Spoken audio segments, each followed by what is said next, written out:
এতটুকু জানি যে সালমান শাহ ইমন আত্মহত্যা করে নাই। ইমনের স্বামীরা, আমার হাজবেন্ড ও স্বামীরার সমস্ত ফ্যামিলি। সালমান শাহ মৃত্যু নাকি অপমৃত্যু, এক অসমাপ্ত গল্প।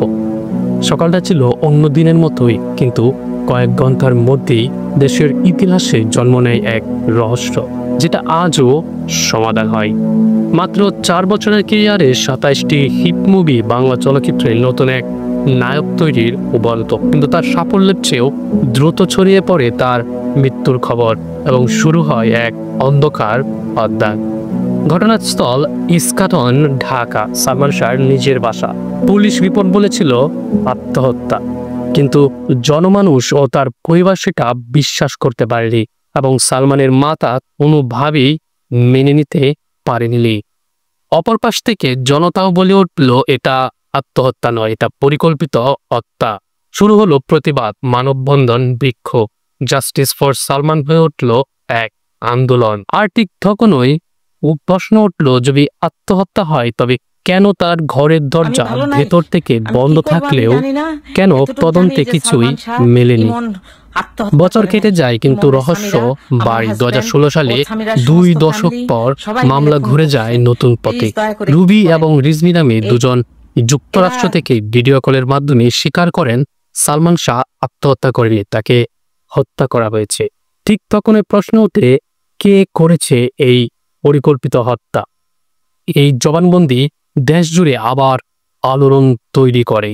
রুবির দাবি ছিল 12 লাখ টাকার বিনিময়ে একটি চুক্তিভিত্তিক হত্যা সংগঠিত হয়েছিল, কিন্তু পরবর্তীতে এই বয়ান সে অস্বীকার করে। কিন্তু এখানে শেষ নয়, ঘটনায় উঠে আসে আরো কয়েকটি নাম, বন্ধু, সহকর্মী, এমনকি পরিবারের লোকও। মামলার এক পর্যায়ে সালমান শাহর মা নীলা চৌধুরীকেও জড়ানোর চেষ্টা করা হয়। তার বিরুদ্ধে উস্কানি ও পারিবারিক দ্বন্দ্ব প্রসঙ্গ তুলে একটি পাল্টা অভিযোগ তোলা হয়। বাংলাদেশে তখন মিডিয়া ট্রায়াল এমনভাবে চলছিল যে মানুষ বুঝে উঠতে পারছিল না কে আসল অপরাধী আর কে অপরাধের শিকার। 2019 সালে মামলাটি পায় পুনর্তদন্তের নির্দেশ। সিআইডি জানায় প্রাথমিকভাবে সাধারণত আত্মহত্যারই প্রমাণ মিলেছে, কিন্তু আদালত আবার নতুন তদন্তের নির্দেশ দেন। এদিকে যুক্তরাষ্ট্রে বসে দেওয়া সাক্ষ্য আবারও বিপরীত দিয়ে ঘুরিয়ে দেয় কেসটিকে। বলা যায়, in law truth is never one sided, it's a mirror, depend one which side you stand. মৃত্যু নাকি অপমৃত্যু, এই বিতর্কের শেষই হচ্ছিল না। এক পক্ষ বলে ওঠে প্রেম, মানসিক চাপ ও পারিবারিক দ্বন্দ্বের কারণে আত্মহত্যা করেছেন তৎকালীন ফিল্ম ইন্ডাস্ট্রির নক্ষত্র সালমান শাহ। অপরদিকে অন্য পক্ষ বলে ওঠে ষড়যন্ত্র, প্রতিশোধ আর পরিকল্পিত হত্যায় ছিল এটি।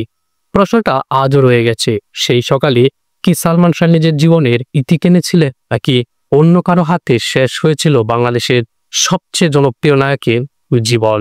26 বছর কেটে গেছে, কিন্তু রহস্য এখনো শেষ হয়নি। যেমনটা এক ইংরেজি প্রবাদে বলা হয়, ডেড ম্যান টেল নো টেলস, কিন্তু মানুষ এখনো শুনে সেই না বলা কাহিনী।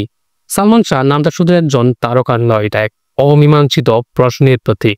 আর সেই প্রশ্ন এখনো বাংলাদেশে ইতিহাসে প্রতিধ্বনি তোলে। সত্যিটা কোথায়? এটাই সালমান শাহর মৃত্যু রহস্য, যেখানে প্রতিটি উত্তরই তৈরি করে নতুন প্রশ্ন। Perhaps the case didn't end, it was just paused by time.